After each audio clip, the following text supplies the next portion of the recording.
How are things going thus far? Huh? You're surviving? Well, that's not a bad thing. That's a very good thing. But I want to share it. Remember we did tell her it was going to be hectic, you know? Now you're truly understanding what hectic means, right?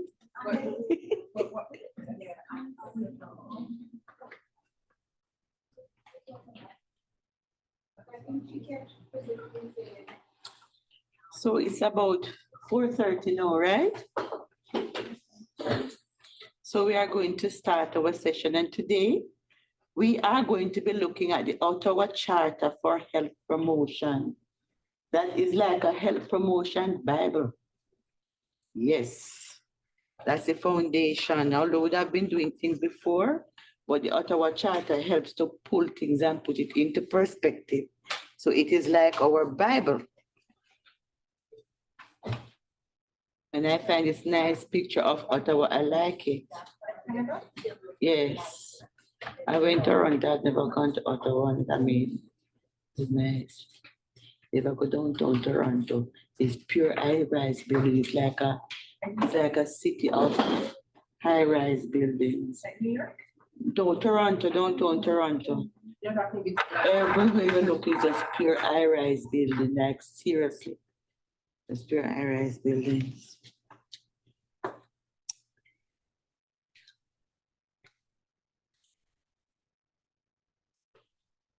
So health promotion charters, and I said charters because we have the Ottawa Charter that would have set the foundation, but there are other charters that have emerged since that time. So today we are going to be looking at the Ottawa, and then in further other classes we will look at others. Now, key frameworks that guide public health efforts worldwide are what these charters are all about.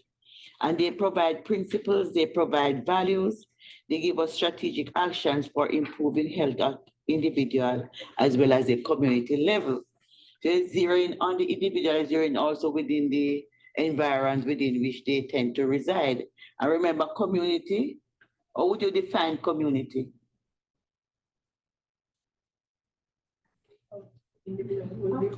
Those online want to hear what you're saying, so can you project your voice a little?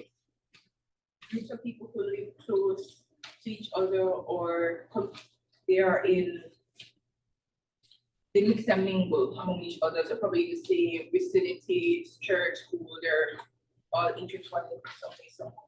Okay, getting very warm. Anybody on the line want to tell us or define a community for us? Also, a group of people are organized and have some similar interests or share some common, interests or goal or something like that. Right. So here, all of you within the MPH program is a community because you're sharing similar goals. We're all here to get that little piece of paper to say, yes, I'm a graduate of the University of the West Indies Masters in Public Health program. And you go to work and you flash this and you say, hey, I need a promotion, right? Yes. And some increment on my salary. So you're also a community. These are the objectives that we really want to look at today. I need to get this thing off my screen.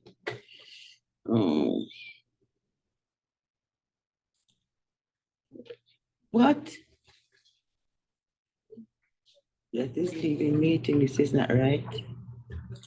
This. All right. So these are the objectives that we want to achieve for this evening.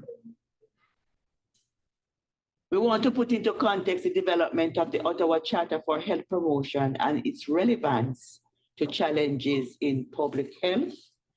You should be able to explain the rationale behind the development of this charter, as well as explain the rationale behind the development of but I have done twice. No, like seriously. Now you're talking about aging. All right. Have an appreciation for its application in planning health promotion programs. So that needs to be corrected. I have that objective twice. It has been deemed as a fundamental document in public health. And it was adopted at the first International Conference on Health Promotion in Ottawa, Canada, on the 21st of November, 1986, hence the name, the Ottawa Charter. Yeah, My birthday. your birthday. So no wonder what you're doing health promotion as a specialist. Now we understand the connection. Right? And so it was organized by the World Health Organization. And this charter established a foundational framework for promoting health globally, emphasizing the fact that health is a human right and a resource for everyday life. So it took the whole business of promoting of health out of the narrow band of treatment when you go in for care. I expand and look at things that are determinants of health, all of those factors that really impact the health and well-being of individuals. The conference took place after the Alma Ata Conference on Primary Health Care. Did you ever talk about the Alma Ata Declaration of 1978? You have never heard of it? All right, let me see the hands of those who have heard of the Alma Ata Declaration.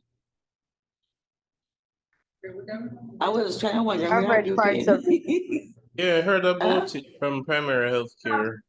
Parts of it. You're doing primary health care now? Next year. Next year? Okay, No, because no, I they are did going to it bring that already. one to the fore. Chris, you did it yet? You look at it yesterday? No, I said I did it already. Okay. It's my second year, so yeah. Okay, so that Alma Ata Declaration is really a foundation in terms of primary health care. So it would be good even before you do that subject area to get access to it and have a look at it. It was backed by other international conferences on health promotion held in different parts of the world like Adelaide, Sundsvall, Jakarta, Mexico, Bangkok, and Nairobi. So we are going to be looking at those conferences in further session in a little bit more detail and look at what was it that came out of those conferences, because they would have set the framework for action at each of those conferences. The aim of this charter was to reduce inequity in health, targeting the most vulnerable groups. They're talking about people with disabilities, the poor or indigent, those persons who are diseased, those persons who are unemployed and socially backward and disadvantaged families and communities. So really look at the whole human factor. As I said before, the social determinants of health. What are the things that put persons at risk? What are the things that we need to focus on as we talk about having a healthy community, a healthy nation at large? And I know the first one is persons with disability. But even here in Jamaica, it is only in recent times that we have really been paying attention from a national level, where everybody can now hear and see that the different administrations are giving some ear to what happens with persons with disability. If you go to most of the government buildings, you'll find that they are not user-friendly for persons with disability. Even the very House of Parliament, I don't know if it has changed, but the election prior to this one, I think was a by-election, when I think it was Anne-Marie who won that Portland seat, and they were to swear her in. Her grandmother, I understand, who is wheelchair bound, wanted to be a part of that momentous occasion. But when they got there, they had to lift her up. So we talk about these things, but we find that sometimes the government does not lead by example. And it's not just here in Jamaica that we have those issues. We don't cater for everybody at the initial stage. You go to most of our healthcare facilities, they are not user-friendly for persons who are in a wheelchair. Those that they are refurbishing now, efforts are being made to have those ramps in place, and the ones that they are building now. But the older ones, they are not really friendly. Some of them will go several flights of stairs to go up. So not only these disabled persons are having a challenge, but when they get to my age and the knees are not working so well, then they have problem to actually climb the staircase to actually go into access service. But I know that they're paying attention to making an effort to do something about it. The poor and the indigent, you know that money talks. And there was a time when if you don't have money, yeah, the kind of care that you ought to get, we have been working on it. We have not reached where we should be or need to be, but there has been a little stride, and part of that is the removal of user fee. Granted, it has pushed us into another ball game altogether. So sometimes when you try to fix something, it creates other problems that need to be fixed. Those persons who have disease, so you look, for example, they are doing the vaccines. We know that EPI vaccines were always there for children, but they are looking at other persons. So we have, for example, now the HPV vaccine, which is available to youngsters. And when we look at that particular one, they have not achieved what they set out to achieve. Why do you think they didn't achieve that? Probably the approach that they came with initially Mhm. was linked to sex and not cancer. And basically, they didn't discuss the approach with the persons who were supposed to administer that. Engaging the Ministry of Education, because sometimes when you go into the schools, it just looks like it's a Ministry of Health program and not a combined program. So there wasn't enough involvement in the rollout. There was involvement of Ministry of Education, because they could not go in there without the Ministry of Education approval. The principals would put them through the door, I can tell you that. So they did have the approval of the Ministry of Education. What went wrong with that is that they tried to creep it in through the back door rather than have a general public education campaign. They thought that if they just go to orientation and talk to the parents and the students who are there for orientation, because it was designed for grade 7 high schoolers, then that would have been it. But they had the pushback from the students, they had the pushback from the parents. The students were given the freedom of choice. They could say yes to it or no to it, even if the parents consent. So that in itself, it was not compulsory. Then there were parents who were asking questions. Why we never hear anything about it in the media? Why it is just here that we are hearing something about it? And you have like fathers asking questions. Is this a clinical trial? Why it is so hush hush? So they had that backlash. And as a result of that, you find that the uptake was not what they had planned. So a lot of money went into the program, but because they had not had a campaign that sensitized the public initially before they went in, then they had that pushback from it. But you also have the fact that they had to sign a consent form that made it suspect again, because persons are saying, how come we never had to sign a consent form? What is it with this vaccine that I have to sign a consent Yes, form? and when you have to sign consent form, it means that if anything happens, like side effects, you are like a sitting duck. What they fail to recognize is that we have a population that have access to information, and they are no longer just taking things at face value. They're asking a lot of questions. So that error was there in terms of the rollout. And so they got that pushback. And then when they came forward now to do damage control, the persons who they had as the face of the campaign was also not well received by the public. The face of the campaign were doctors. So as far as the persons are concerned, are uptown people and not, so you have all of those things going on the ground, under the ground, so they never get that kind of thing. But it was really designed to reduce the incidence of cervical cancer. And then they were asking, why is it that the girls were the ones getting cancer, not the boys? So if they had a campaign that really talked to the public, because these youngsters, they do hear news, you know. They may not deliberately set out to listen to the news, but they do access information. So that started out that campaign by stimulating the awareness in the population that these are the figures we're having for cervical cancer, but it's preventable. It is more, the vaccine is more efficacious when you give it to a younger population rather than the older one, and that sort of thing. And so if they had done that, and explain to parents that by giving the child a vaccine, I am not saying that a child is now at liberty to go and become sexually active. But even when they grow up, they are going to become sexually active anyway. So if we protect them from now, then when they get older, they may have exposure, but because they were protected, they will not become susceptible. Similar to the childhood vaccine. They are protected from there in their childhood, and that take them all the way up except for BCG, the one for tuberculosis. So if they had gone that way, but then I do not know what happened with the powers that be, or they could have missed the mark like that. I guess they are not health promotion specialists.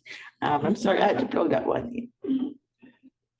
So, and those who are unemployed and they may not be able to access certain services. The charter was really looking at the population on a whole, looking at those who are so vulnerable. What is that we need to do to ensure that there is equity in the delivery of healthcare, including those who are vulnerable within our population. And so the charter places emphasis on the social, economic, and environmental determinants of health. It advocated for health promotion through a comprehensive, multi-sectoral approach that extends beyond healthcare systems alone. And we know that the healthcare system alone cannot do all that needs to be done. We have to work in partnership with others, the other stakeholders, to really achieve this objective. And so it was a global milestone and a vital health promoting conference. First of its type to consider the determinants of health and not just see health as the absence of disease. We have to look at what is happening, and we have gone to the social determinants of health already and see how they fit into the scheme of things. So health as a positive concept is what the charter really puts forward. It defines health as more than just the absence of disease, as was said before, and it considers health as a resource for daily living that is influenced by multiple factors, including social, economic, and environmental conditions. I would have discussed these at length when we were looking at the social determinants of health. It also focused on empowerment and participation, and it emphasized enabling individuals and communities to gain control over their own health by actively involving them in the decision-making processes and developing personal skills. So no longer will we sit into our big, nice air-conditioned offices. We look at some epidata and we sit there and we decide some strategy that we're going to go out and we're going to dump this in the lap of the parties. No, we get pushback from that all the time when we try to do that person. But when you get them to the table, and that is why it requires a lot of community work. Sometimes it's challenging, but it is rewarding. We don't get persons to buy in and they're saying that, yes, this is what we want to, and you hear from them because there's conventional wisdom in every community. They know the situation. They already have solutions sometimes. All they need is a little support system to enact the solutions that they actually have. And so the charter gives rise to certain determinants necessary for good health condition. And there are 3 basic strategies for health promotion and 5 areas that they deemed as important for priority action. And so this is what the logo looks like. So you have those 3 areas, and then you have the other 5 areas of priority action. And all of that is a part of building healthy public policy. So this is whenever you go on the internet, you see this logo, you know it is the Ottawa Charter for Health Promotion logo. The charter focuses on the determinants of health by recognizing that health is influenced by a wide range of factors: socioeconomic status, people educational level, the physical environment within which they reside, their employment status or lack thereof, social support networks, as well as individual behavior. So it's a combination of factors, not just any one thing that is going to give rise to that. So what are these basic strategies for health promotion? The basic strategies that they look at are advocacy, enabling, and the mediation.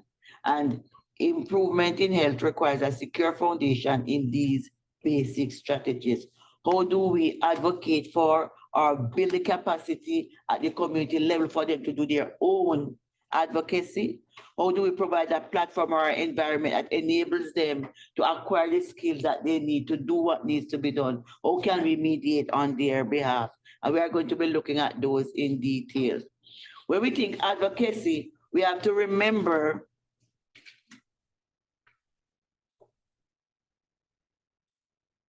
all right, why am I having problem with this thing? No, that's leaving, right? And that's not what I want to do. All right, there we go. Good health is a major resource for social, economic, and personal development. And it also is an important dimension of the quality of life. So we talk about advocacy. We have to look at what happens at the political level, what happens at the economic and social cultural level, the environmental level, the behavioral level, as well as the biological factors. All of these come together to favor health or to harm health. So for example, like tobacco legislation, they talked about policies and laws. Those have to take place at the meso level, at the governmental level, the policy level. And it took what, 10 years for them to really get the tobacco legislation to be passed in Parliament. It was no easy feat. It was a lot of work. A lot of work. Blood meeting, stakeholders meeting, and we had Carreras that was an the tobacco company that was here in Jamaica. But they don't do a lot. There's more distribution they do now rather than vapes. There no have your own vape kind of a thing now that they do. So like when you go to the gas station, it's like it's them. Then vaping was out and like, oh, they move from one problem to the other. All right.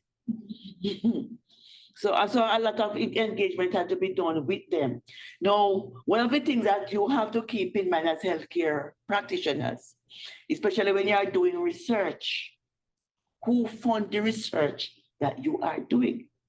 Because right when we were in the middle of this issue, trying to get the tobacco legislation passed, an offer came at our workplace to fund research. And when we did the investigation, they were the organization behind it. So can you imagine, is that all that glitters is gold? And so if we had accepted that funding, can you imagine the ripple effect? Right in the middle of when us pushing to get a legislation passed. So we have got to be so very careful with what we do. The aim of health promotion action should really be to make these conditions favorable through advocacy for health. So we have to work with the people for the people. So when we also, by definition, advocacy really is a combination of individual and social actions that are designed to gain political commitment, policy support, social acceptance, and systems that support particular health goal or program. And going back to the tobacco legislation, while we were there pushing it from health, and you're talking about health being a part of government, right? We had pushback from some government ministers. There was one section in it that spoke about the use of the tobacco within the household that would put children and like household helpers at risk. And one the cowboy pushed back at it, that his house is his private space and nobody is not supposed to come into his personal space and tell him what to do and what not to do. So eventually that clause had to be taken out of it, or it would not have passed. So we'll talk about the political directors and the political commitment. There is always a challenge because you look at the stakeholders, you look at the fact that they have constituents that they look to for support, the fund campaigns and all of those things. So it's no easy feat to get these things to pass through Parliament because of the political will. Then my Minister of Health really pushed for it and we got it through. But then there came a changing of the guards. And the current minister is more into fitness of the physical body. And so we don't get the kind of, he spoke about it 1 or 2 times, but he has not really done anything actively. And what also helped to kind of erode the gains that we had was COVID-19. But we are gaining traction, and the thing I like about that particular legislation, and if only we could really enforce it, is that they don't charge you and I for smoking in somebody's establishment. They charge the owner of the establishment. And what that does is force the owner to ensure that there is compliance with the legislation, because we really do not have the manpower to go around and do what needs to be done. But I don't know, I think we are going right back to square one, even though so it has now joined the long list of the many legislation that we have in place, but they are not being enforced. We are not short of those things. We are full of them, but they're not being enforced. When we look at the enabling environment, one of the focus of the health promotion is achieving equity in health. So we talk about health promotion actions that are aimed at reducing differences in current health status and ensuring equal opportunities and resources to enable all people to achieve their fullest health potential. And this is the ideal, the way we would want to go, what we really want to achieve. But we know that there are many obstacles, there are many potholes, there are many roadblocks that is going to prevent us from reaching there anytime soon. But we still have to try and press on to achieve that, because I believe it is possible to achieve. We just need a political will to do what needs to be done from that level. Because there are many persons who they look to that level for guidance. I did not hear anything coming from that level, then they don't do what they want to do. Though this is not quote unquote a health promotion agenda, but it is still a part of the whole business of people's social environment. Look at what is happening within the schools. And there is years now they've been having problems with schools and dress code. Yet the Ministry of Education to this day have not addressed it. The only thing you hear coming out of the Ministry of Education is, oh, do not deny them their education. But they need to do something. A task force was put in place to look at it. That was like probably about 3 years ago. To date, you have not gotten any findings from them or any guidelines. Something needs to be done. Why? Yet a hairstyle will not stop a child from learning. But we have a generation now that has no respect for authority. They have no respect for law and order. So if we don't get something in place that help them to instill these values, we are going to be building more prison spaces. Is that what we want? And so we have to start with them from they are young, because this simple thing, I tell people all the while that the only thing that children grow out of is their clothes and their shoes. Bad habit and bad things, they don't grow out of those. If we laugh when they do it, it kind of cement it. So even when you're raising your children from they are small, you have to start setting boundaries from within those households so the children will understand what should or should not happen. And if you don't do that, then they take it into the school and into the wider society. And we see now where I've seen some videos with some little one sassing up teachers. It's mind-boggling. You wonder what is happening in their social environment at home. What is happening in their wider environment? What are they listening to? What are they seeing? I mean, they're small and they come to the table with a level of aggressiveness. And they don't hold nothing back, and the teachers get it. When teachers don't try to instill a little discipline, the parents go in and finish what the children start. And so we have a generation coming up that really don't have any respect for law and order and boundaries and all of those things. And unless we can do something about it, we're going to be in trouble. Too many households, the children run the household and the parents run around the house. What is needed for this enabling environment? Secure foundation in a supportive environment is needed. access to information, and I don't know that we can complain about that particular one. Too much information sometimes is out there. Development of life skills, we want them to develop things like resilience, decision making. Those long-term life skills that we had, they are still relevant and they are needed now even more than ever. So we have a whole issue of things like bullying in schools. Or do we help them to be able to handle those not so healthy environment and still come out of it whole, rather than to be committing suicide and all of those things, are not, you send them to school because of what is happening in the school environment. They may not tell you, but they do not turn up to school, and what you see is that the grades are going, and you wonder, why is it that my child who has been so brilliant start falling off in school? And sometimes they do not share information. So look, it's a part of health promotion. How do we enable them to really be able to really manage the different environments as they grow and mature? What opportunities are there for making healthy choices? Every day we preach to people, eat right and exercise. Eat right means you must have 5 servings of vegetable every day, and you must have a balanced meal. But, what is the but? The money, the cost. Healthy choices are Lack of third expensive spaces. choices. What was that? Lack of third spaces. So not many parks, not many places where it is that kids can be kids or adults can recreate without having to pay money, i.e. the gym. So yeah, that also ties into it. I hear what you're saying, it is true, but here how that one could have been solved. It goes back to the individual and the communities. What we see as being healthy options, and how willing are we to put our money where our mouths are. What we do as people, especially parents these days, we no longer send the children out to run up and down. We buy them all the gadgets that are available. And so the only thing that is exercising is their eyes and their 2 thumbs. We need to set boundaries where that is concerned. Yeah, And from their small babies, they are being socialized in using these gadgets.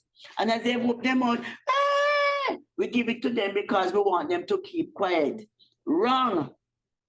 They need to have cut-off screen times. What has been happening in Japan and some of those other countries where every child in school has a gadget to use in the learning environment is that they're having a lot of problem with myopia. And it is irreversible. So we have to know set that boundaries, but we grow up on the rough side of the mountain and we want the children that have to travel up the rough side, but we just move from one extreme to the other, or do we get back to the middle? So we leave them with these gadgets and they have access to internet and they are going to onto all sorts of different search engines. They're not just using it to access information that is going to edify them. And so we see all of these behavioral issues that are coming out. How do we now reach the parents to help them to understand that while you mean well for your children, if you don't do something about what is happening, that well is going to make them unwell. And those are some of the challenges that we have about making healthy choices. When we go back to the whole business of healthy eating, them can't afford it. You have 6 picnic, and I mean the money a little bit. Your only concern is a belly full, you know. It's not about a healthy meal, it's a belly full. So the dumpling and the tin mackerel that were on road, 2 mix at 3. Nutritionist tell me 2 mix at 3. The dumpling and the boiled dumpling and the tin mackerel. 2 mix, that's a 2 mix. Boiled dumpling and tin mackerel is at a 3 mix meal or a 2. 2. Oh, 2. you get the 2. Well, you have your carb and your food from animal, tin mackerel. So you have the starch and the protein. What makes up the sauce? Isn't it tomato sauce, right? Yeah, but it doesn't count actually. It doesn't count. What you mean doesn't count, then I? Well, that's really a But they condiment, can you see? challenge you. That's very high in salt and sugar, but I get you. Yeah, we know that. We know that. And so you have to look at what is really happening in their immediate environment and what can they do in terms of making that provision. So you find that quite a number of them, they think about a belly full, but not necessarily a nutritious meal based on the affordability. So all of those things impact what is happening. But the Ottawa Charter is really advocating for these ideals to be there that we can have a healthy nation. When we talk about mediation, this is the prerequisite and prospects for health. The prerequisite and prospect for health cannot be ensured by the health sector alone. We have to look at the agricultural sector, how they are managing, what is helping the farmers and so to manage what is out there. And as I would have said before, I don't know that the agricultural sector is doing an extremely good job with regards to that. They are looking at prayer larceny, how to kind of minimize those. But they need to work with the farmers to do staggered farming, so that we don't have this glut and then scarcity. We need to plant at different intervals so that we have a continuous supply that is affordable. When there's glut, like for example, with cabbage or tomato, sometimes you can get it $20 and $50 per pound. So I guarantee you that come Christmas, you can't buy tomato. How do you do that season? I thought that was based on the season the plant, so. Yes, but we need to work with them so that everybody don't plant at the same time. So come Christmas, you cannot afford tomato. Lettuce is now going for what? $80 per pound when I went to the market Saturday. Hello? Yes. Prices have gone up since election, let me tell you that. Why? Well, the first week they said that persons did not come into the market because they were not sure of what the outcome would have been. And I remember one time when after election, the people in the Carnation market were really get sauce up because the preferred party was not the one that was elected. So because they didn't know what the outcome would have been, because the little song there cannot get everybody say, boy, I look like something I'm going for the orange team. The march where I march. Yeah. So they weren't sure what was going to be happening. So they didn't come out. But last week it was no better.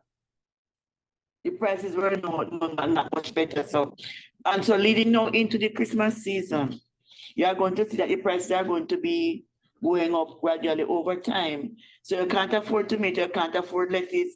If you can buy sorrel, you better buy it and wash it and freeze it, because come Christmas you cannot pay for it. So all those things. So you have to find creative ways now of putting things in place to deal with the high prices. But how many persons have a deep freezer at home can do that? Not many persons. So we have to look at it from all different angles, all different perspectives. So even while you will sit with your patients or the persons who you come into contact with, and you're talking to them about all of these healthy things, you also have to think about their social environment. What is it that their affordability? So all of that has to be engaged. Health alone cannot do it. So there needs to be some work going on with the fisheries and agriculture as to how we can do it. Fish has been sitting at what? $1,300 per pound for quite a while. When it is Easter time, kiss it goodbye if you never buy it and freeze it. So we have all of those things that are happening out there. So we encourage them, but affordability is really a serious problem. We need to work with other sectors. So that is what the mediation is all about. So it really demands coordinated action by all parties concerned. So we have to talk about the government, the health and other social and economic sectors, the non-governmental and voluntary organizations, our local authorities, our industries, and really the media. And the media is very pervasive. It plays a major role. What we just need to do is to find out which platform our targeted population will be on so that we can get to them. So if you want to get to the young people, where will you go? Which social media platform? You got TikTok and Instagram, yeah, they're enough upon that. And some old people on it too, you know. If you see them within TikTok, yeah, there. If you want the older folks, you'll find them on Facebook. So yeah, you just go on it too fast in people's business because everybody putting everything out there. So you go there. So you have to know where to get your audience. If you go in cable channel, which cable channel will you go? Who are the ones who are congregating in that particular space? So you have to know how to work with the media. And the Ministry of Health, whenever we have national health related issues, what they do is that they put together what you call a press kit. And they are also what you call a speakers bureau. So you find it's not everybody who can speak to the media about the things that are happening. So when we had Chick-V, they had a speakers bureau with the Minister of Health. They had the Fenton Ferguson was the then Minister of Health, and you have some other technical persons from the ministry. So the technical persons provide poor Mr. Fenty with the information. He never asked to get clarification. So when people in the community is bending up with the Chick-V thing, probably Mr. Fenty come out and say it's only 25 confirmed cases we have in Jamaica. He was not wrong. He was correct. But the population never understood what the confirmed cases meant. So them start calling me liar, and they don't want to hear nothing from nobody who work in health. Because I'm pure liar, then they say want to see us on the ground doing that damage control. Explaining to them what confirmed cases meant and that he did not lie to them. And so there are times when the health promotion officers and those other healthcare workers who are working on the ground have to do this kind of backup. Now, while we are able to go and talk to the population about the condition, its genesis, spread, prevention, strategies, that kind of thing, if a media house push a microphone in our face, we have to turn our backs and redirect them to the Speakers Bureau. Unless you are given permission by a medical officer of health to speak on the platform. So whenever you're out there doing your work, the media team will come because they are big into sensationalism. And sometimes what you said gets spliced and twisted, and you have to remember that you have a job that you need to protect. And so there will sometimes that we're hiding things, but that's okay. You have to understand what is bigger than your paycheck and what is within the realm of your paycheck. We just have to acknowledge that sometimes. So we had a big issue with vaccine, and I remember I spoke to the church, a big church congregation, and right as I finished, a media house personnel want me to come online to talk about it. I redirect her to Dr. Ennis, who was in the ministry, who had responsibility for that. Because I like my little work, you understand? And I was working with health then, and the little money, you never know what it to pay the bills. So they have to redirect it. So sometimes I've got to be careful. And even when you're given permission to speak, sometimes they twist what you have to say. So you have got to develop that communication skill and recognize, because sometimes they take you down some road that you never had any plan to go. So part of that is really very important. And I remember some years ago, I was fortunate to be in a PAHO organized workshop that had brought media persons from the Caribbean coming and talking to us about the whole business of responding to the media. And really teach us how to dodge questions. And so I was asked to do something for the HIV program. And it was a telephone interview, and the media person come blazing. But I was already grounded. So I didn't even know that the then medical officer of health was actually listening to it. And when I went to work the morning, he came to my office and said, you know, Mrs. Walters, you're very good at dodging questions. I said, praise God. Because when they come and they ask some questions, it's not within your realm to respond, and you have to recognize that, because they can actually trip you up. So I know what I'm talking about is I wonder if probably next cohort I can organize something like this. I'm thinking about it, because you're really going to be faced with some of these things. So there are times when you can speak, there are times when you have to know when to run. People are in all walks of life are involved as individuals, as families, and as communities. So they are always there. We just need to work with them, but we have to know how to work with them. Professional and social groups and health personnel have a major responsibility to mediate between differing interests in society for the pursuit of health. So even like we talk about what was happening with the tobacco legislation, there are different interests where that is concerned. One thinking about their money, and they think about the next generation. So then we call them substitution. The younger population are the substitutions. So when the older ones like myself get hooked, and we know no longer, because we can't buy as much, because the money have to go use up to pay for healthcare, they need to get a younger cohort that is going to come up. So when you find that sometimes when they're having some of these social gatherings of these young people, they have some booths there and they get it for free. That is to track them. They taste it, they like it, and they're not going to go back. And then you get them hooked and then you have to start paying for it. So these are industries. They are very crafty, they are very smart, and they are slick. And you have to recognize what they are doing when they are doing that. Health promotion strategy, go ahead. When I started retail, Red Bull was just the introduced to Jamaica. And I remember they came to UTech and it's stuff a booth. It was free. And it was free. They gave us a lot of samples. But they want to get university students hooked. Yep. That is what they used to do. You now have no solicitation and Red Bull now run. And what Monster, what is the other one? And Boom. Yeah. We'll be until you the date explode. Yes, so are those things happening? Anytime you have young people gathering, those booths are going up. And you can have as much as you want during that time. And then you get accustomed to the taste and you start buying, and that is how they get you hooked on their products. So they are very good at marketing their products. What we need to do is to get smart in terms of marketing health, because health is not an easy commodity to market. So we have to try and do something like that.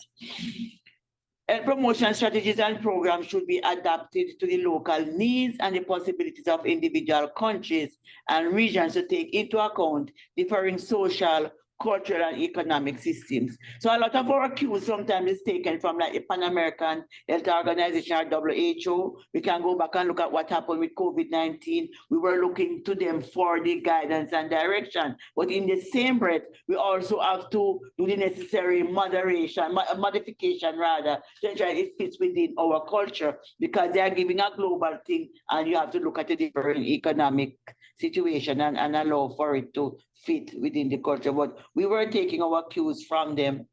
When I started thinking about COVID-19 was that the information changed like every other day.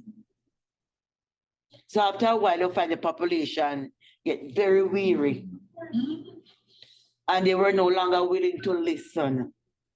So and then they present information as facts. And then tomorrow it changes. But, and they miss something else, because they said to us initially it was a new virus. I remember the first name it was novel virus. So since that was so, each time they come, they need to remind the population that it's the first we are being faced with this.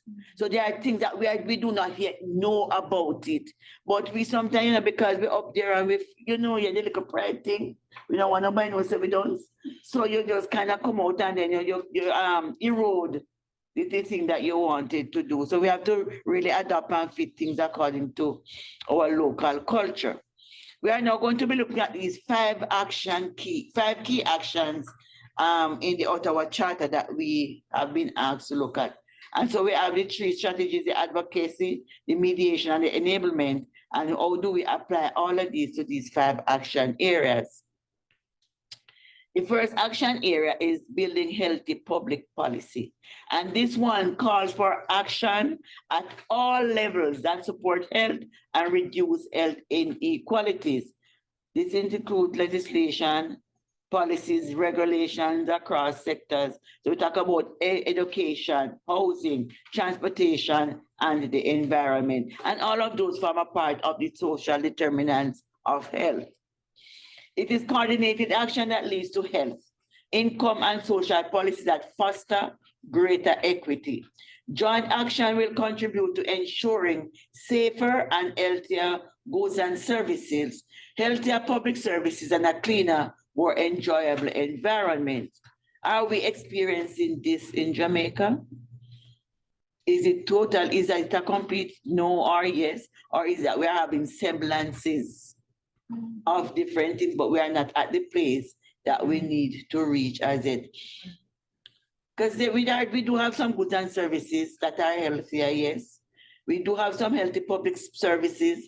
And I remember some years ago when the Ministry of Health would have asked us on the field then to go to communities, have dialogue with them, and identify safe spaces. And what the Ministry of Health would fund the building up of exercise zones and parks. So some of those were established. I know in St. Catherine, we had 2 One never get off the ground properly, but one was up and running. And how they operated that one, there was a committee within the community, and it was like a gated, it was fenced and gated. And at certain times in the mornings and in the evenings, it would be open and made available for persons to come and do their exercise. They would collect a small fee, like a $50, and that money was now utilized to ensure that they keep the lawns clean and all of that. I don't know, I've not gone over there for quite a while, so I'm not so sure what is the status of it now. But you have to engage them at that level and have the community participation. So it was a discussion with the community, their civic group there, and see how we could do what needs to be done. Have you ever had to speak to them done? Have you ever had to speak to them done? And how do you? Well, that particular community didn't have a done. But after it was well established, when some things were happening in some communities and they had to move or to find other places to lie low, they wanted to adopt that particular one, you know, the extortion thing, and the community pushed back at them. So they actually had to back off and leave that particular one alone, but they did attempt to do that. And promotion policies requires the identification of obstacles to the adoption of healthy public policies in non-health sectors and ways to remove these obstacles that would have been identified. There are some obstacles that are not just sector driven, but they are public driven. And what comes to mind right now is the whole business of the promo. And this week is breastfeeding week, right? The whole promotion of exclusive breastfeeding. And people turn up their nose if they see a mother breastfeeding in public. Hey, girls, them walk naked. When you ever see carnival picture them barely cover possible. No, like seriously. And so you have this kind of hypocritical conflict within the society, because a mother breastfeeding the baby and large if you cover her breast, and of course it happens out there. I'm talking about here. And then in the same breath, the girls are walking naked. It's like breast and tie that you see most time when you go on the road. He's laughing. But isn't it true? Like breast and tie. So you talk about the things that happen within the society that pushes back at the healthy option that we want. And policies, how do they help? Health promotion goes beyond healthcare. It puts health on the agenda of policymakers at all sectors and at all levels, directing them to be aware of the health consequences of their decisions and to accept their responsibilities for health. So we recognize that it has to be everybody's business and everybody's something. It can't be there was a job to be done and anybody thinks somebody could do it and nobody did it. No, everybody must come together and work. So health promotion policies will combine diverse but complementary approaches, including legislation, fiscal measures, taxation, and organizational change. So part of what is coming out of health is taxation and what? Taxation and what? You know, pay attention to the news, you know. When you go home, you just go and jump on the cable channel, and you go on social media, when you're not paying attention to what is going on around, you know. Tobacco tax, where do you think they get money to fund the Chase Fund? Yeah, then they use the word tax. It's like they use yes, the betting tax from Caymanas. Yeah, tobacco to like from the NHS. Yes, and alcohol, tax on alcohol. So now if you understand where the money is coming from, so when you're not going to beg them some money to do something for church, not going to beg them no money. Because all of the money that them have been there come from a church perspective, unhealthy environments. They talk about the gambling, they're talking about the tobacco use, they're talking about the alcoholic beverage. So you have to understand where they talk about. So those are some fiscal measures that they put in place. So the tax on cigarette or tobacco was really designed to kind of force them to not do what they do, but people still had smoke, right? Even though they push for the pictures on the packages, people become numb to it. And then after a while, you send the picking go buy 2 cigarettes, you not get it in a no box. So you're not seeing the picture on it anyway. It's only those who are buying it, buy the packet, the full packet, that are actually going to be seeing it. So we have some of those things. So we try, and we don't always get it right, but we need to go. So what are some of the public policies that we have to promote? You have to, so we talk about tobacco legislation before of 2013. You have the Public Health Act. And those who are in the public safety, like or public health inspector, they can run road with you about a public health. Like, I can tell you. I mean, after a while, they just know about everything. It and they tell you which chapter, which page, and which verse. You can find that particular thing. You have the Immunization Act. Who knows what Immunization Act in Jamaica says about having children vaccinated? Children, the children attending daycare schools should be fully immunized for age. And that there's a policy, there's a sanction to it, 1.5 million. That is not so. Paid by who? Paid by the owner of the establishment. Oh, by the school, not the parents. Not the parents, the school. Because the school, remember, you can't capture every parent. So you have to work smart. When you're going to be charging the proprietor, then the proprietor is going to ensure that the children who are coming to me are fully vaccinated. Don't hear the drama. So they are not carrying anybody to court, but it's an option that they're not, because we give people second chances. So you're going to recognize and you give them ultimatum and they do something about it. So many years ago, we recognized that there were some fraudulent immunization cards in the system. What do I mean by that? Parents were just writing some dates in the spaces on the cards and taking them to school and daycare for registration. The proprietors of these facilities didn't know that they had incorrect information. I remember one of the cards that I saw, the child was given BCG before birth. I don't know how that one was possible. Yes. So all of those things were happening, and it was happening in a particular parish. So we recognized what was going on. We wrote up a nice little proposal, sent it to UNICEF for funding, and every dollar that we asked for, we got, including equipment. So we got things like printer and overhead projectors and all of those things out of that project. So when you're writing a project for those things, anything you want in your office as equipment, yeah, touch it on it. You might just be lucky. It's a part of getting resources to do the work. Yeah, the department has that printer until this day, because it was a heavy duty printer. Until this day, they still have it. That was several years ago.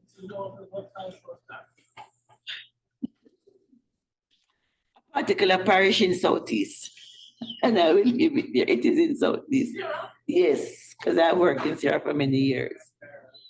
What we did was we organized training now for all the proprietors of daycares and early childhood institutions, which are the basic schools. And we take it cluster by cluster, zone by zone, and community by community. And when we brought them in, we teach them how to read the information on the cards. Look at a child's date of birth. And so they would look at when the first set of vaccine would be given and the time frame between first and second dose and third dose. So we equipped them. So that was talking about skills building. So we gave them the skill that they needed to go out there and to be able to detect when parents come. And so we didn't just tell them, they had to practice. So we had some immunization, so all sort of information, and part of that little working group now that to go through and identify whether or not the information was correct. So we want them to leave the workshop understanding the issue. And what it did was that we had a run on some of the health facilities after that. Because now that the proprietors were able to understand the information, they were saying no to them, or if they had the children then before, then tell them don't bring them back until the child has been given the vaccines. And so that was what we did in that particular environment to get things where it ought to be. So when we talk about building public policy, you have to look at some of the measures that can be put in place from whose level to get that done. At the health center level, they might not have been able to really get them to do, because the community health aides would have gone out, encouraged them to come in, and they still don't come. But when you take it to that level now, because schools are daycare facilities, I don't know if you realize that. Both for the big one and the little one. Because when they are in school, you can be at work, your mind is at rest, because they are in a safe space, safe environment. Though some of them are not safe anymore with the fighting and something taking place. But that's not widespread, it's just some areas. And also, Miss, the card was redesigned, so under each antigen you had to sign. Yes. So there had to be a. And so now you have what they call the passports now. So that has also provided a platform for the reorganization of how we document the information, because there was a time when once they had finished the third set of vaccine, the nurse would have signed up on it and stamp it, and then tell us a seat nurse stamp it, you don't need to get any more. So when you get all of that kind of pushback, you have to go back to the drawing board. What can I do to actually help persons to understand that it goes beyond that? So when we summarize the building of healthy public policy, we're talking about ensuring that decisions, legislation, the organizational change, the work towards the health improvements and with the impact on health of the population that we have in mind.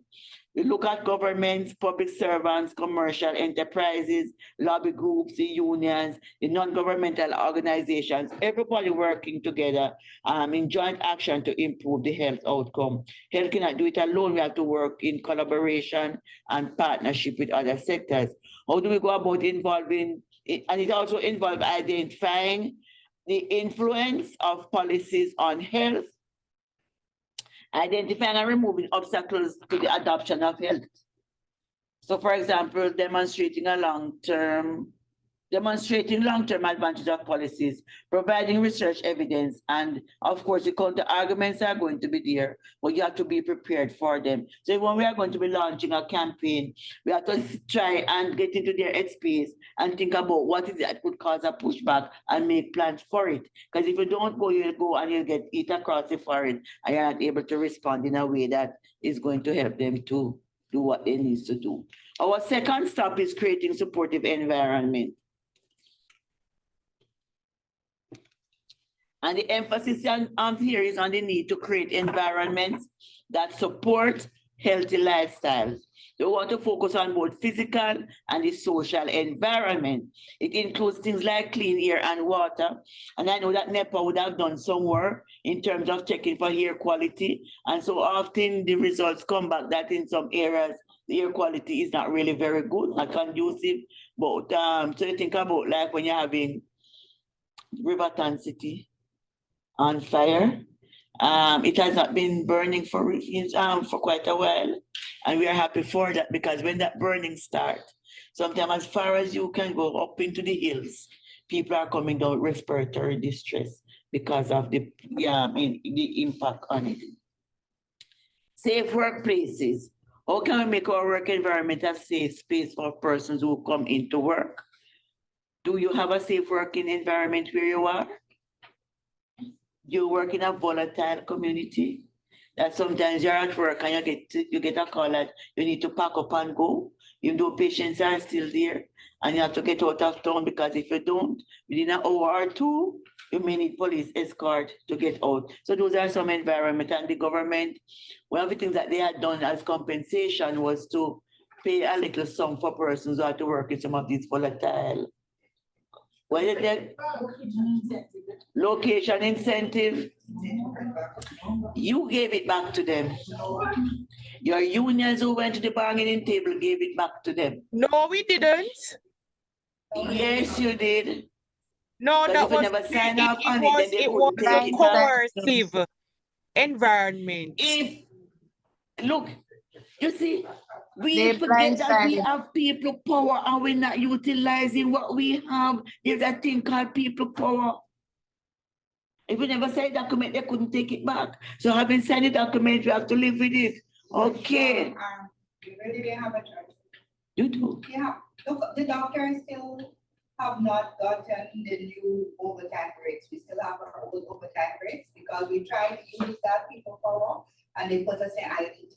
And they're dragging it out, they plan to drag it out for years. And purposely dragging it out. Industrial disputes try to do. Oh. So, Court. and then they say, if they don't win at that, they can take us to real court. So Look basically, here. they're telling. We need another edit all out on this. Yes. We don't need another edit all out on this. All right.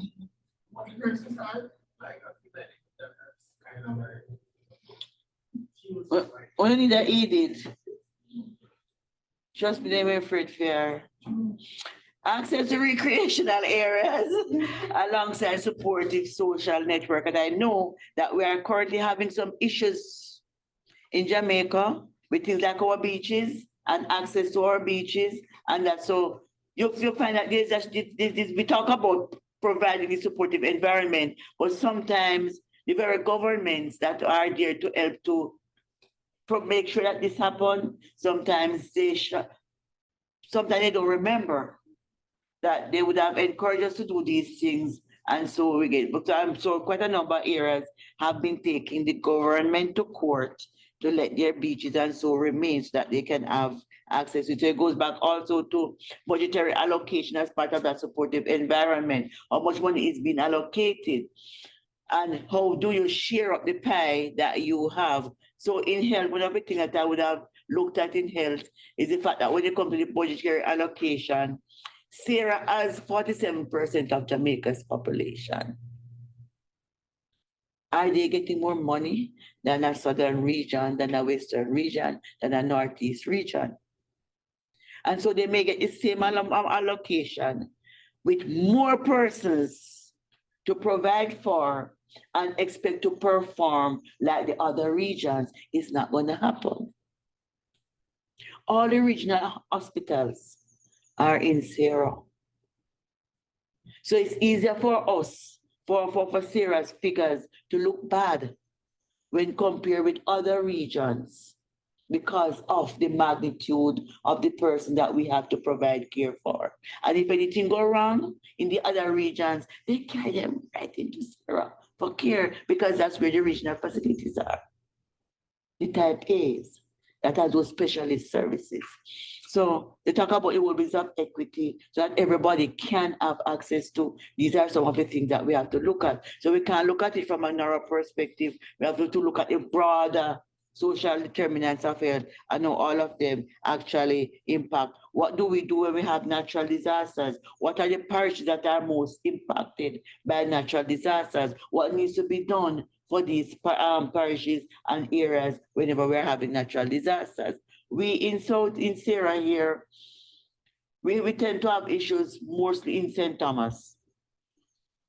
Because for whatever reasons, when the hurricanes are coming, it approaches from that end. Very rare, it comes from the southern end. It tends to approach from that end. So St. Thomas always get leaked. Most times the parish is cut off and something. How do we put things in place for them? What do we need to do? We also have to remember that we are an island. We are on a tectonic plate. We can have tsunami.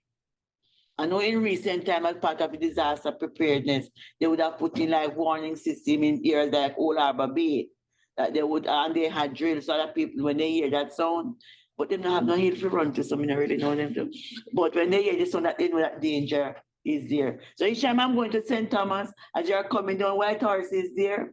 I usually pause there and you look over, you see the sea there. Sometimes it is very unfriendly, sometimes it is calm and nice. And I always think, if I get here and I look and I see the water receding, what action would I take? Do I park the vehicle, jump out and run through the bush because there's no way to drive to go out there? I always do that whenever I'm going to St. Thomas. So if when you're working disaster preparedness for a while, you start to think in a particular way. So each time I'm going down there, just as I'm going down to go to Roselle there, my mind always go into flight mode if necessary once you get there. Because if I look and I see the water receding, I'm going to find somewhere to go to higher ground, because you would have recognized one of the issues. Part of the whole business of creative and supportive environment is to educate people too. So in Southeast Asia, when they had that big tsunami that killed over 200,000 people, they saw the water receding, but they never had a clue what it meant because they never had that experience before. So instead of running from it, they were going towards it. But the funny thing is that they saw the animals heading for higher ground. It did not make an impact on them. But I mean, it is unfortunate that you had to take something like that. So we ourselves know here, we're living in an island. We need to pay attention to certain things and educate ourselves. We need to educate our population. If you see something happening, what is the likely result of that if you do not take action that you need to take? So we need to think about some of those things. Our societies are complex and the societies are interrelated. Health cannot be separated from other goals. And that is why you have these SDGs. Sustainable Development Goals, and health has to be an integral part of those. The inextricable links between people and their environment constitutes the basis for a socio-ecological approach to health. And there we have the socio-ecological model of promotion. We can also look at that. There is a need to encourage reciprocal maintenance, for example, to take care of each other, our communities, and our natural environment. But sometimes we don't do that. We had some rains on Friday last week.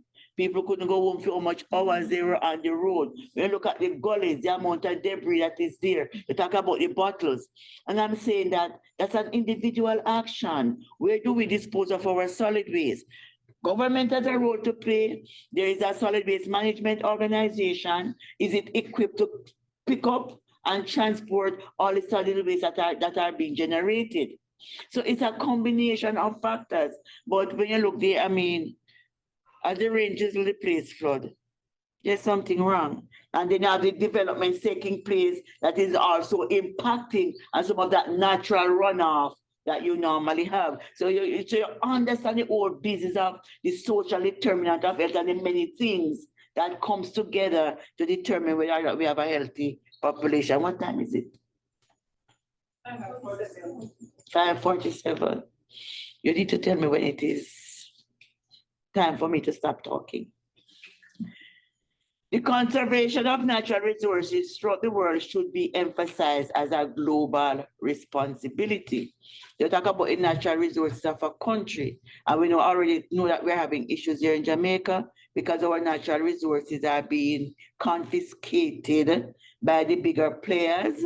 So when they buy up all of the beachfront land and they put up a hotel, you can no longer have access to those beaches, but all in the name of the economic survival of the country and our great dependence on tourism. How do we strike a balance so that you can cater for that part of the economic development, but also ensure that your population is not disadvantaged?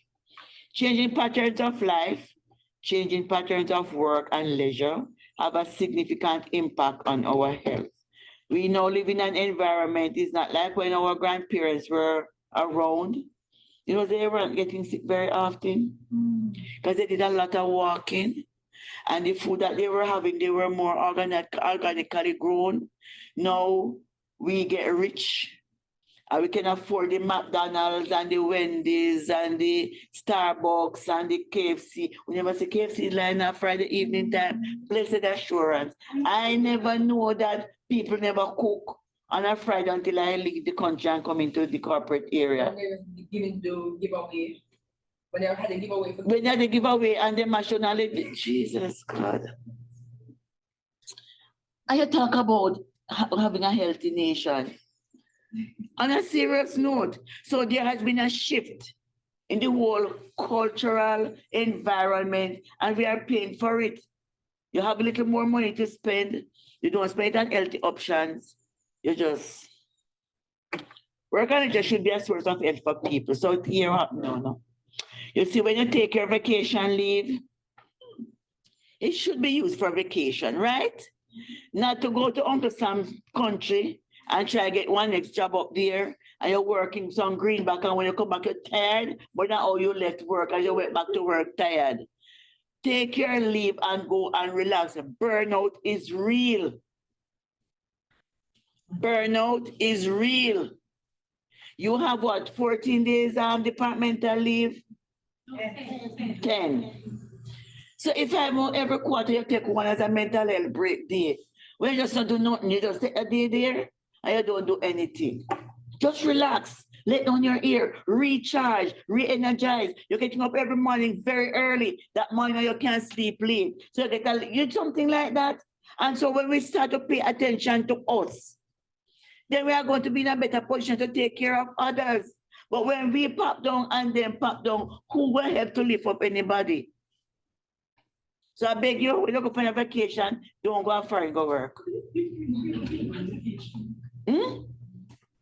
Don't go out and go work. If you go over there, it's to have fun. So I know I'm talking to somebody who just got to one year and gone to the other. Because some person already planning their next vacation and where they're going to work. But you need to take some time out to really rest. Because you're doing yourself a disservice. I made a mistake once of not going on leave and I accumulated 105 days vacation leave. So I started losing. And when I actually took 3 months, I sleep for most of it. I didn't know. That was my first running and experience with burnout, and it was not friendly. You're sleeping and it's like your body is not resting, and it is not friendly. So from experience, I will encourage you to take your mental health break once every 3 months. Just take a day and don't do nothing. And when you go on vacation, you spend all of it working. Get some rest out of it so when you go back to work, you are not tired. The way society organizes work should help create a healthy society. But that's the idea. Health promotion promotes living and working conditions that are safe, stimulating, satisfying, and enjoyable. Looking at that one, looking at your workplace now. You want to talk to us about your workplace? Is it safe? Is it stimulating? Is it satisfying? Are you enjoying your workplace? You're enjoying yours. Where do you work?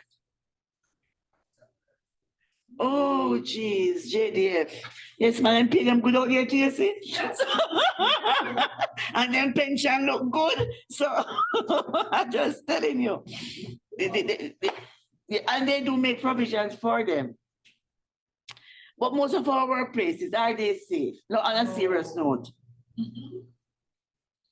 They are not safe. So you talk about most of us working in health and we're going out to tell people what they need to do in a freedom space, but our space is at a reflection. So we are talkers, but not doers. You ever go to a government office then? And they have the cabinet pile with a whole heap of folders and something, and one of the cabinets are strapped to the wall. So if you have an earthquake and you sit close to that, God help you. Because you're going to collect everything from it. So we need to look at environment that are safe, stimulating. When we go in there, when you get up in the mornings, do you want to go to work? You say you want to go to work because everything crisp for you. Do you want to go to work? Do you feel energized? Are you enjoying yourself when you're at work? Some of our workplaces don't even have a lunchroom.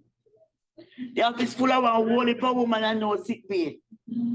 So every time they have a monthly period, they have to go and make a pay and they don't have no rest on their head other than and then this. And it really doesn't look good for them, everybody. You understand?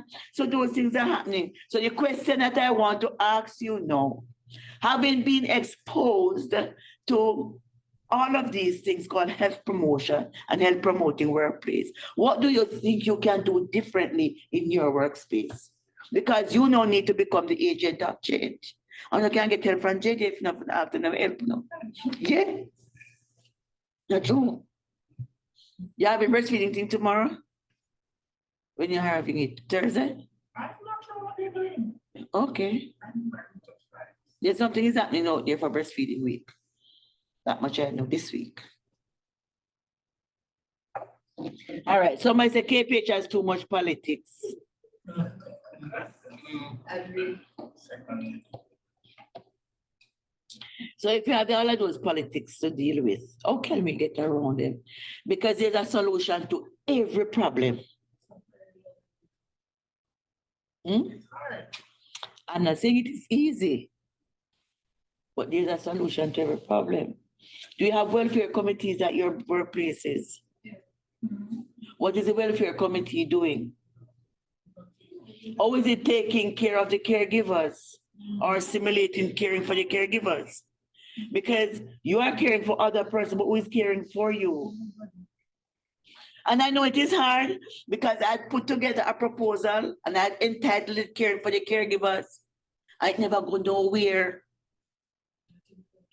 I'm serious. And that was one of the reasons why I got so frustrated when I was out there working. Because you see what is happening, you know what needs to be done, but that supportive environment was not in place. So each time they go to a meeting, they come back there, and you give them a copy of it, and you hear nothing again. Until they go to another meeting and hear about something going on in one next region, then they come back and they ask for the same thing. And it was like that, you know, that thing that was really going on. So we really need to start to look at our work environment and what is happening there. Because you spend most of your waking hours in your work environment and not at home. And if you're not enjoying where you are, that mentally you are not healthy. You are not healthy mentally.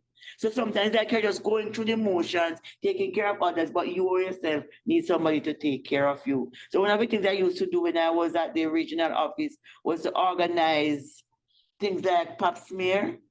And then like on Men's Health Day, we organize prostate cancer thing. And sometimes we use the car park down there, we speak with management and we get permission to use that part of the car park. We have to take the care into the facilities for them. You make sure that they have access to counseling, which whereby have dialoguing with Bellevue Hospital, that kind of thing. So sometimes there are little things that we can do. We may not be able to do the big things at once, but there are little things that we can do to ensure that our staff is really taken care of whenever we have disaster. I had responsibility for a long time for disaster preparedness. And one thing I had put in place was to ensure that whenever we are having, and so you talk about the whole business of the collaborative, you know. So although you are in health, when you're having this, you need a committee. And you have to look at who is to be a part of that committee. So you want accounts in there, and them spend the money, and them approve the money.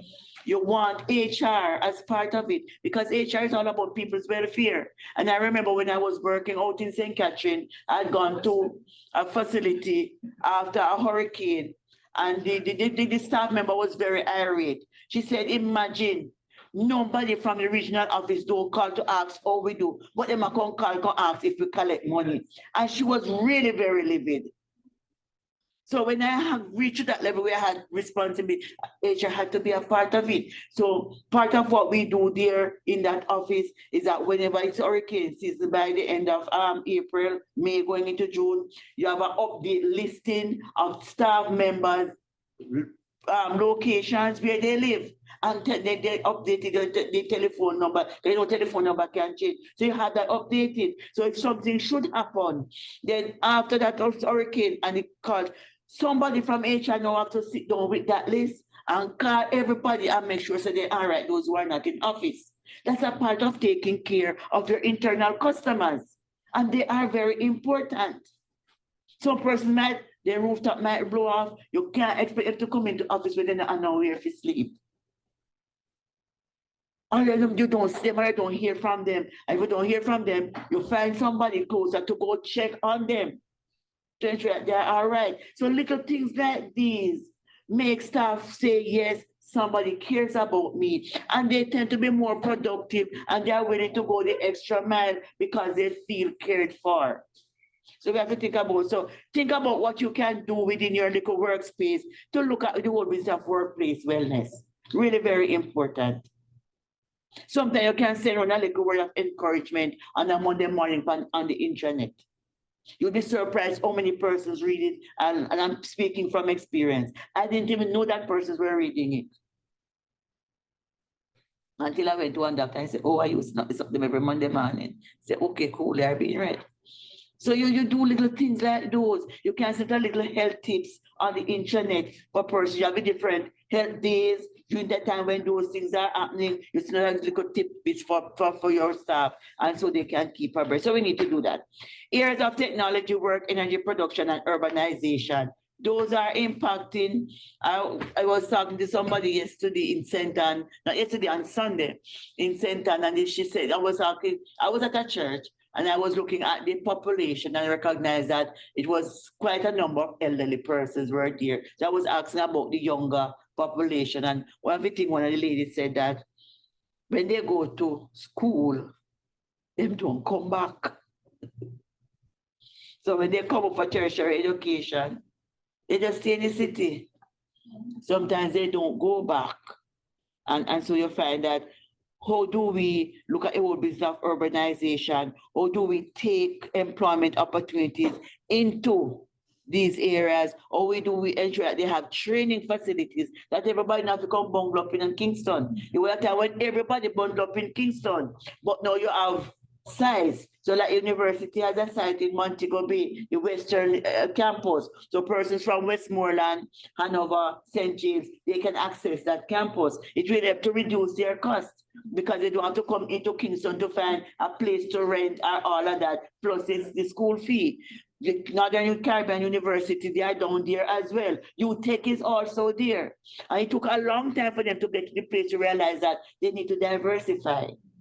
Take the service to the people rather than force everybody to come for the service. There was a problem to find anywhere in Kingston to live. Even now, though the services are there, those who choose to come in, they're still having challenges to find accommodation. So you look at the whole business of urbanization, what goes with urbanization, how can you now do something so that you don't have this massive concentration in the urban center while the peripheries are sparse, and so we need to spread out.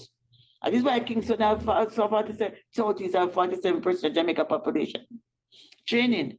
You compare it and go back, and sometimes you compare and find one partner. And now go back a country, I settle on a place, so start my family. Nothing wrong with that. But all of these are essential and must be followed by action to ensure positive benefit to the health of the general public. So in summary, we're looking at a supportive environment, making the places people live, work, and play. We're like your workplaces, the family support groups, schools, communities, the source of good health. It is hard, but it is achievable. We had gained some stride in the schools. COVID kind of put a little damper, but I know that they're out there working assiduously to get us back to where we were and even beyond. Workplace wellness is something that we have been talking about for a long, long time. I think one of the drawbacks we have, or one of the problems we have with workplace wellness is that when we go out to speak with other sectors, some of us who go out there to champion this cause for wellness don't look well, because we are not a picture of that healthy body. Yeah, we're fat, we're overweight, but we talk about wellness. No, is it reality? And we don't talk about it, but we don't look it. So it goes back to credibility. And it came up one day, we were in that time we had engaged a consultant, and we were going around to corporate Jamaica and promoting all of this workplace wellness something. And then there was a girl in one of the audience, she's a teacher. And we had studied together previously. So she came to me and she said, only promote health and you will no fat. I never forget that day. No, I am already overweight and I was the slimmest of the lot, to be honest with you. And it was embarrassing, but it was true. It was speaking facts. She said, when they promoted and they want no fat. And it was, so that's the truth. And from that, I really listened to her and I said, but when I look around, I realized that what she said was really and really true. So when I had to go to engage an audience, especially after talking to them about wellness and something, I said, I am a picture of what you ought not to look like. So I just put a disclaimer on the table. But we are there busy talking about wellness and we're not looking well ourselves where those things are concerned. So the aim is to take care of each other, our communities and our environment, and to conserve our natural and built environment. Some of the practices that we do engage in really not helping our environment. How do we hold companies accountable for the pollution within the waterways and all of that? We don't have heard about the public outcry with the whole business with NEPA, and next thing you know, something go on underneath the table and the thing get closed and the PT have to open it back again and say, no, this can't happen. So all of those things that goes right back to the whole politics within the space. Global responsibility that needs to be undertaken by governments, communities, employers, unions and families to get what needs to be done. So when a union go sign out and someone not getting the money, you know what I mean? And I work with you. But those things happen. So for example, emotional or financial support for a family, that is social protection. And governments over the years have been trying to put social protection measures in place. And now they have what you call social something for the elderly persons who might not have worked and contributed to NIS, but they make provision now that they are elderly and them old and infirm for them to get some social net benefit, because we really want them to try to maintain as healthy lifestyle as possible. So we have been doing a few things to try and do that. We need community support group, and community support groups can be very, very strong. They can be very, very informative. They can get things done. So if you notice that there was a time when they were going around and having all of these community-based organizations that was a part of creating a supportive environment. And some of them have been functioning very, very well and doing what needs to be done. Nutrition standards in schools, then I can talk to you at length about that. So to tap into him as a nutrition person, because he would have worked with them. He knows a whole lot more of what is going on there than I would do. So you can talk to him about what is happening with regards to the schools, where Ministry of Health is going around doing assessment in the schools, and they have policies that they are putting in place to push through Parliament for the nutrition standards in school to be across the board. Supportive environments for breastfeeding, and we have touched on that already, including roadside parks, public spaces, walking trails, addressing food desert. Emancipation Park was a good idea, and I think it is well utilized. It's just that if you want to have a function over there, it's going to cost you an arm, a leg, and maybe some other parts of the anatomy. The fees are very high to use Emancipation Park. And the whole idea of using it for other engagement was to generate income to maintain the park. But sometimes we price things out of people's reach. So I do not know if they are doing anything, but last time we tried to use it, the money was too much, we just could not afford it. And that was many years ago. The most supportive environments can make healthy choices the easiest choice. That is what a supportive environment should really be doing. So let us talk a little bit. Urbanization and development of shantytown, political blind eye. And this is looking at a family land all, they said family land all but forgotten. Jamaicans opt to live in Kingston slums rather than return to their rural roots. And this article was done in 2025 on my birthday. I've all the time to do this. 2015. And it's inside one of the many tenement yards in the corporate area where persons from rural Jamaica now call home.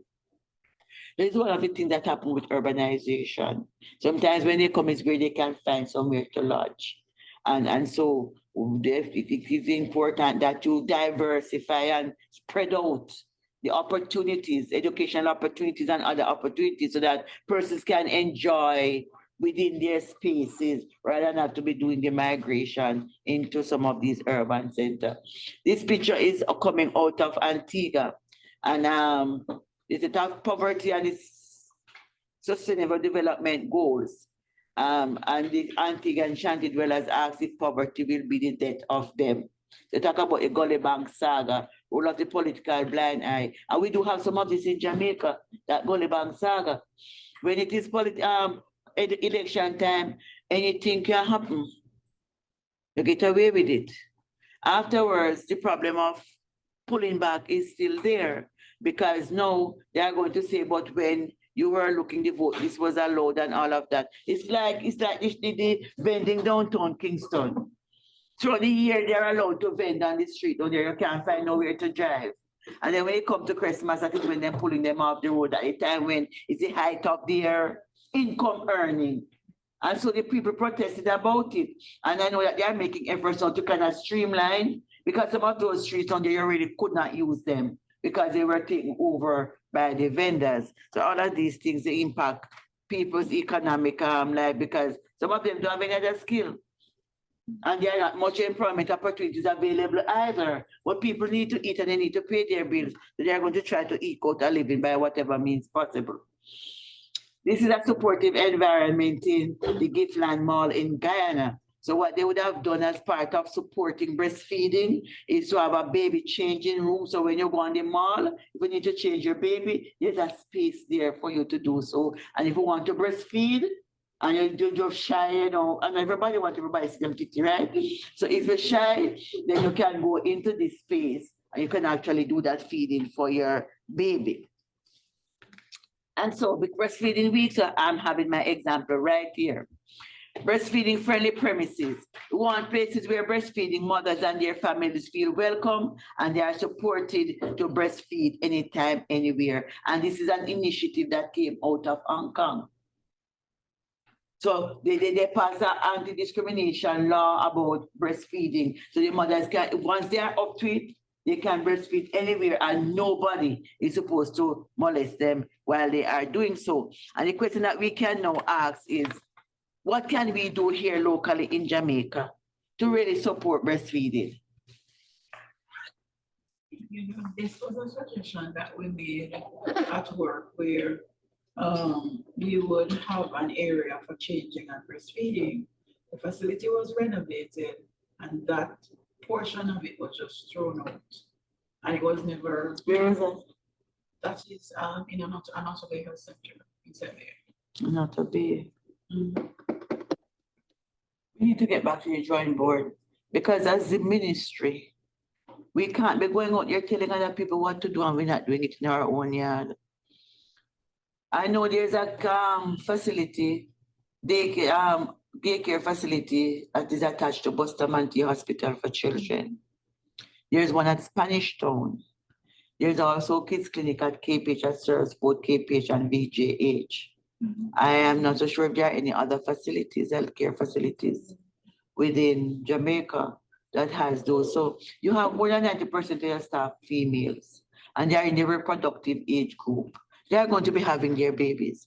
But when they can take their baby, and I mean, the daycare facility don't have to be free because if I take them to another daycare facility, you would have had to pay for the service. Just provide the environment and mothers will use it. So they'll carry their baby, they'll pay their little money, but they are more relaxed and at ease knowing that as I get lunchtime, I can just run down there and give my baby some breast milk. So we're talking about exclusive breastfeeding, but even for our very own staff, we have not provided that kind of supportive environment for them to do that which we are asking them to go out and tell other people to do. And these are some of the challenges that we have in terms of marketing health. We have to lead by example. And the reason why the Jamaica Moves program had taken off so very well was that the minister was leading it. And he practiced what he preached. Several times you see him on the campus exercising. So he actually practiced what he preached and persons were logging onto. So we can't be telling people to do things that we ourselves are not doing. Can we have a community recreational area like a breastfeeding park within a park? So you have the big park like Emancipation Park. Can we have a section that we call a breastfeeding section? So the mothers who go, they want to do a little exercise, so they can go there and everybody just congregate down there. And them talk about their breastfeeding experiences and them family little friendship and their little social gathering. You see, they start to come after, so when they finish feeding the baby, baby strap on them, because we have everything now, available. Just strap the baby on your chest and you're walking around. They do a little exercise, but they have that space and that freedom to do it. Can we do that and call it breastfeeding chill spot? We can do that thing that we can do. Go right ahead. One of the things also is that I've seen my colleagues, when they come back to work and they want to express breast milk, there is no space that is conducive. Many times people just close their office doors and express within their offices and then try to, I'm talking about medical officers who work in primary health care. Or some of them go to their cars to do it.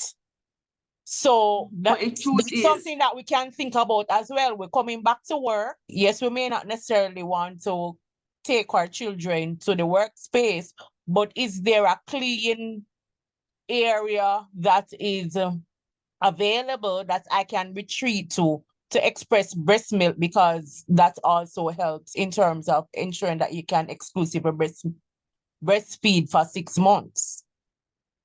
And so, as I said before, we tell other persons what to do, but we are not leading by example. Every workplace space should have a nutrition room.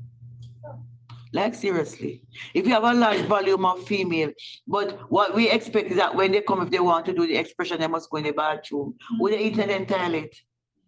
No, on a serious note. And so those are some of the things that we would have advanced, would have spoken about, especially with the Ministry of Health Facilities. There is one organization in Jamaica that their staff retention is extremely good. From the day they were established, I've gone there and see the same persons there working. That entirely still have new persons who come on. And I remember asking one of the young lady one day, what keeps you here? And she said that it's not just about the money, but the organization ensure that they have a break every day and they provide them with a fruit plate that they don't have to pay for. They have a facility there where if they have their babies, they can take their babies to work with them, and there's a section there for care, and they don't have to pay extra for that either. They have aftercare, so if the children are in school, there's a space there when they pick them up from school. There is somebody to keep them engaged, ensure they do the assignment and all of that. So the staff is staying there because management cares about the social and the emotional and the other aspect of the staff, so they don't lose staff readily. We as Ministry of Health that promote all of them something here, but we don't have none of it to take care of our very own staff. So I'm going to be challenging all of you guys when you go out. You might not be able to get it done overnight, and sometimes you might work for it and it's after you retire that it actually happened.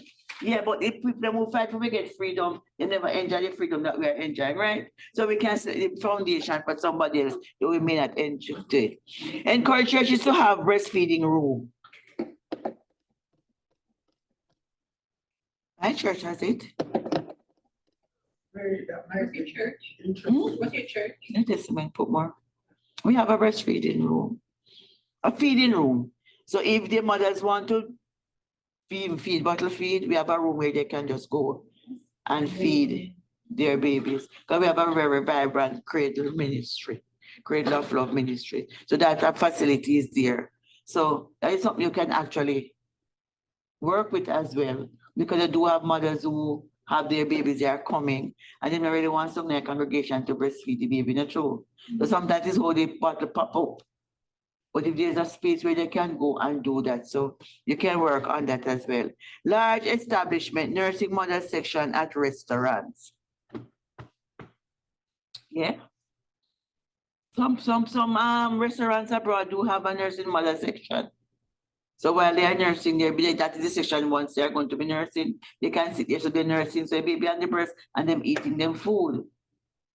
And they were really squeamish about it because the woman them now are wearing them clothes, so you can just take out and breastfeed the baby. The third one, where are we? In terms of time? 6:19. 19 minutes past 6. Can't finish this in anyway, let's go ahead. Strengthening community action. We can advocate for empowerment of communities to take charge of their health. Encourage community-led health initiative. Work with the community members, get them involved. You may not be able to get them involved in everything because you have to recognize that there are sometimes when we can't do that community interface. So take, for example, we had COVID-19. We really couldn't go out there and do that community engagement. We could have handled the messaging better. But in terms of setting up the disaster risk management protocol, there was no space for that kind of engagement. Crisis management, authoritative approach have to be taken, and then you try to diffuse afterwards. So depending on what is happening, there are something that can be democratically done, but there are times when they may have to take an authoritative position and just do what needs to be done. We have to work as partners and programs that reflect local needs and priorities. We have to listen to the people. You may go in with a health initiative, but you have to also listen to them and hear what is happening with them. And when you work with them, so simultaneously, their concerns can be addressed and you can also get what you want them to address as well, but you need to work with them. Let them feel a part of. Health promotion works through concrete and effective community action in setting priorities, making decisions, planning strategies, as well as implementing them to achieve better health. And if you are good with your communication skills, you can tell them what you want them to do, and they feel like it was them who made the suggestion. You have to use your communication skills wisely. And once they feel like they were the ones who put that on the table, then it's more likely that they're going to run with it. At the heart of this process is the empowerment of our communities to take ownership and control of their own endeavors and their destinies. We want them to do it in a way that makes them healthy. It draws on existing human and material resources in the community. And one of the things that we were taught when we were doing training in health promotion is that they taught us how to go into the community and have that interface with them. So sometimes you go and you ask them to map, give them paper, and you tell them to map their community to see if they know what resources are available. So they draw a little corner shop and they put the bar down here, so, and the tailor man shop down there, so, and the JPS go up there, so, and the police station down there, so, and the post office help them to actually identify, because sometimes these things are there, but they don't zero in them and see them as resources that are within their community. They have to map their community and to look at what resources are there. So if you're going to be dealing with this particular issue, what resources will you draw on from within? What resources do you need now from external? Because you can match both. JSIF, Jamaica Social Investment Fund, when they're going into a community to do any activities, the communities have to contribute 5% of the cost of that project.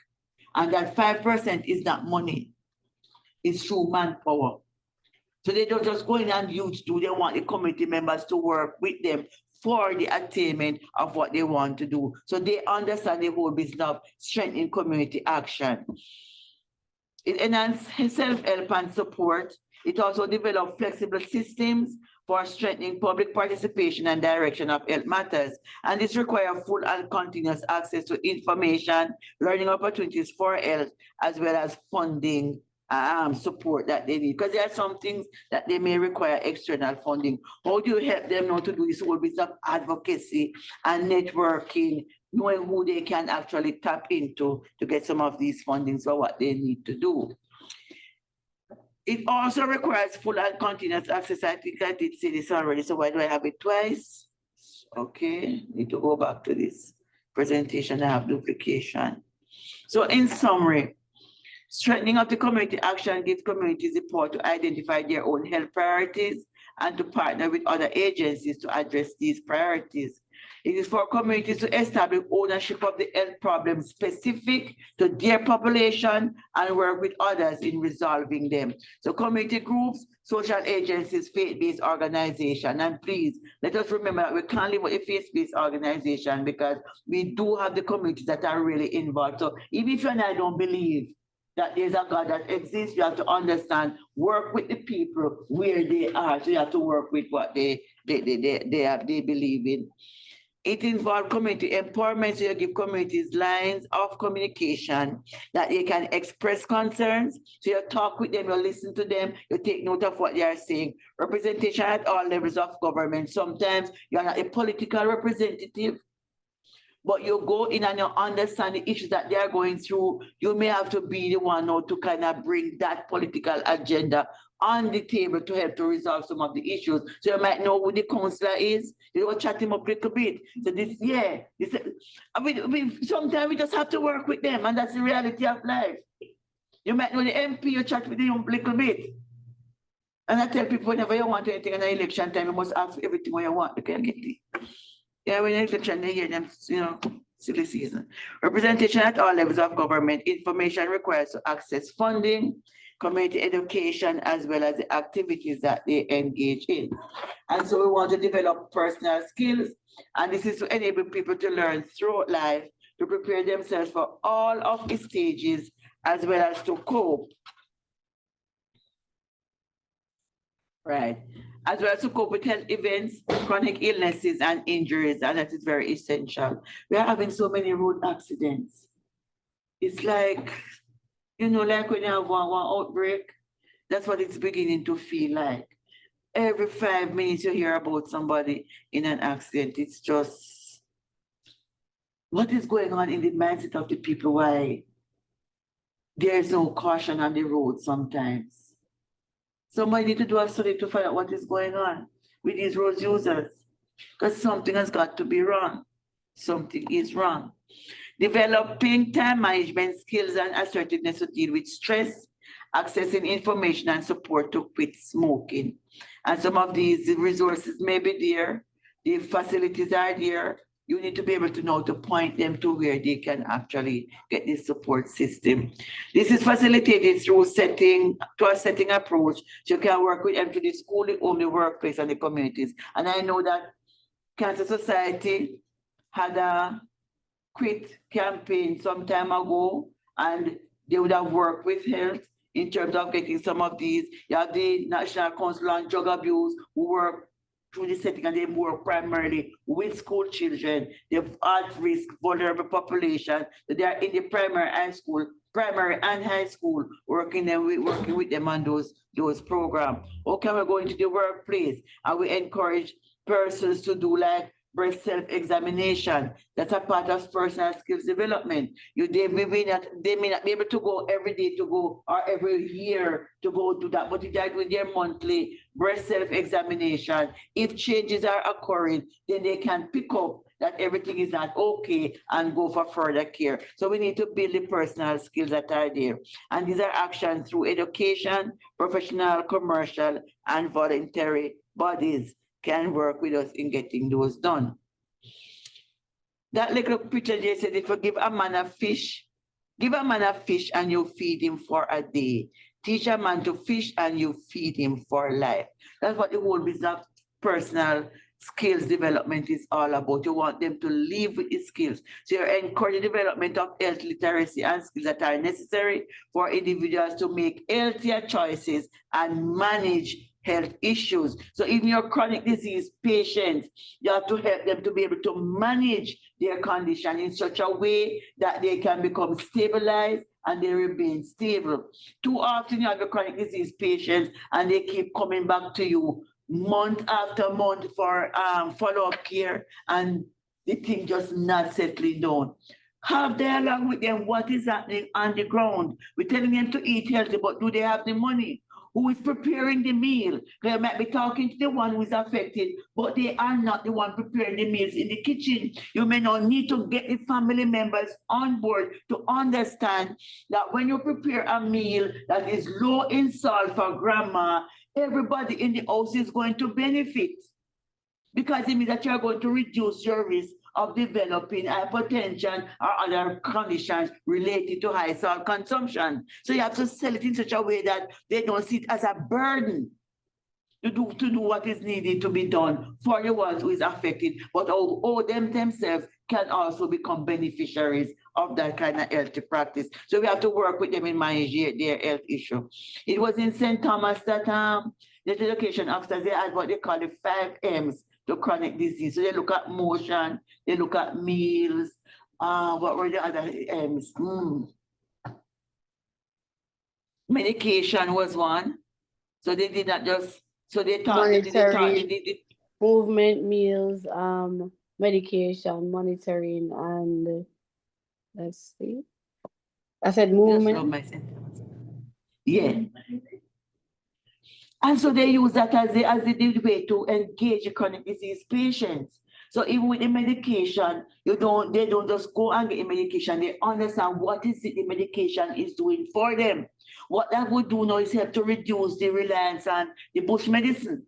Because you know we love a bush tea. And if we hear that the bush tea can sort this out, then we have dropped the medication and we have take the bush tea. But we have to help them to understand that what the bush tea sometimes does is mask the condition, not cure the condition. So then we drink the bush tea, them bitters and something, and them come and you might do the test and you don't see the sugar level. It doesn't mean The sugar level is stabilized. So help them to understand when they take a medication, what it is doing for them. Give them a reason to take a medication. But if we don't give them a reason, I can't tell you. And then we as population, we love to share. So once me have liquor sugar, you have liquor sugar, I must the same pill we I use. Your one run out, you can get two of my own. No, but it's true, that's how we do, that's how we live as a people. You have hypertension, me have hypertension, we give two of my pill. No thought or consideration if the dosage might be different. Because they come in different strength. But we're not busy with that. A pill. Yeah, so we share it. So we have to understand some of those things, why you don't share medication. This is often achieved through educational programs, social support, and the building of life skills that will enhance their resilience. Health promotion supports personal and social development through providing information, education for health, and enhance their decision-making as well as their life skills. So it increases the options that are available to people to exercise more control over their own health through their own initiatives over their environment and to make choices that are conducive to health. So we want to support your personal and social development of the individual. So in summary, it modifies the personal skills development will modify personal behaviors to enable people to learn through their life cycle, to prepare them to cope with chronic illness as well as injuries, etc. Accessing information and support to, for example, quit smoking, facilitated in schools, facilitated in schools, homework, and the community setting as a whole. And so these actions are required through educational through educational, professional, and commercial voluntary bodies. And so we talk about the whole business of the skills development that is actually needed. And this is number 5. How many minutes do I have? Oh, okay. So you're giving me 2 minutes to complete the task? I don't know if it's going to complete in 2 minutes, like seriously. I have quite a few slides left. So do we pause here and pick up this next class? Yes, please. I can't proceed without your consent, you know. The brain overwhelmed. It's a mouthful. Brain full. It's a mouthful. Okay, then Vanessa. So we will pause here and we will pick up at our next class. We just complete this one. Did I come down here with a pen? No, I did not.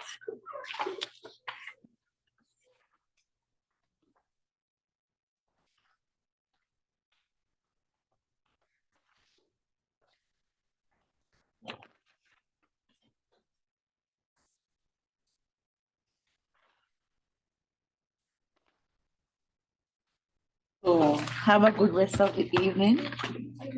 You now go take your break and prepare for what you have research methods.